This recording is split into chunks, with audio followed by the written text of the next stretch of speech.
ባበሷ ጸጉሯ ሁሉ ነገሯ ተቀያይሯል። ማለት ነው። ርብቃዬ ላይ ተቀያይራለች። እንግዲህ የፍቺ ወረቀቱን አቤል ቀዶት ነበርና የፍቺ ወረቀቱን አምጪ ብላ ስትጠይቃት አቤል ቀዶታ ስትላት እንግዲህ እንዴት ይቀዳል አንቺ አልፈረምን ስላልሽ ነው እንጂ አቤል የቀደደው አይቀድም ነበር ብላ እንግዲህ በጥፊ ስታጮላት አቤል በጣም ነበር የተናደደው። ማሚቱ ብሎ ሲጠራት እንግዲህ ከዚህ በፊት ማሚዬ ነበር ማለት ማሚቱ ሲላት ማሚቱ የሚለው አዩ ነውና እንዴት ማሚቱ ትለኛለህ እኔ ማሚቱ ብላ እንዴት ስትለው እንደነበረ ማለት ነው። በጣም ነው የምታዝናናው ግን ማለት ነው። ሲደባደቡ በጣም ነው ደስ የሚሉት ማለት ነው።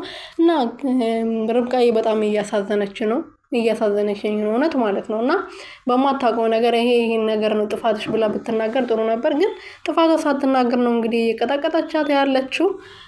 እና ሬች እና አዩ አቤሎ ርብቃ ሁላቸውም ግራ ተጋብተዋል። አንድ ሰው ላይ ብቻ አይደለም የተቀየረችው።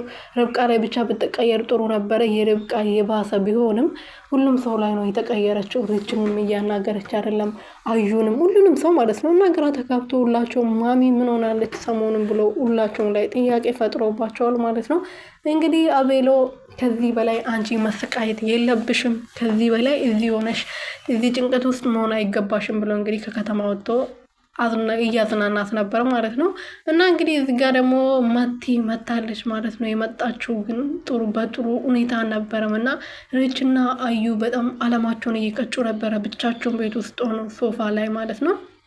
እና ልክ በሩን ከፍታ ስትገባ የሆነ ነገር አይኗ ውስጥ ገብቶ ነበርና አውጣልኝ ብላ አጠገቡ ጠግታው ስለነበረ ሊሰማት መስሏት መቴ እንግዲህ አበደች ጨለለች ማለት ነውና አዩ እንግዲህ በጥፊ ሲያጋጫት እኔን በጥፊ ትመታኛለህ እኔን ብለህ ለማንኛውም ሴት ብለህ እኔን በጥፊ ትመታለህ አዩ ስትለው አዎ መቲ ስላት እንግዲህ በስማቸውም እየተጣሉ ነበር። እኔን መቲ ትለኛለህ ብላ እሷም እየጮችበት ነበረ ማለት ነው።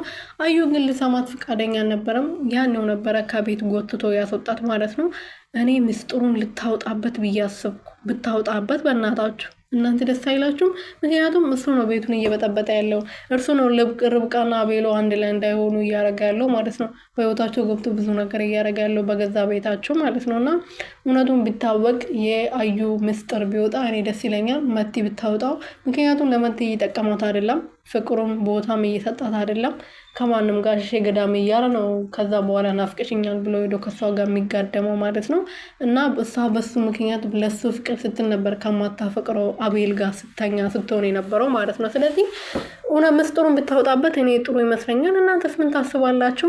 እንግዲህ ርብቃዬና አቤሎ እያላማቸው እየቀጩ ነው። አዋሳ ሄዶ ፈታ ዘና እያሉ ነው። የፍቅር ሀገር አዋሳ ለመዝናናት በጣም ነው የምትመቸው ማለት ነው። እና ማምዬ ዛሬ ብትጠራ እቺ ፓርት እንዴት እንደተመቸችኝ አትጠይቁኝ ማለት ነው።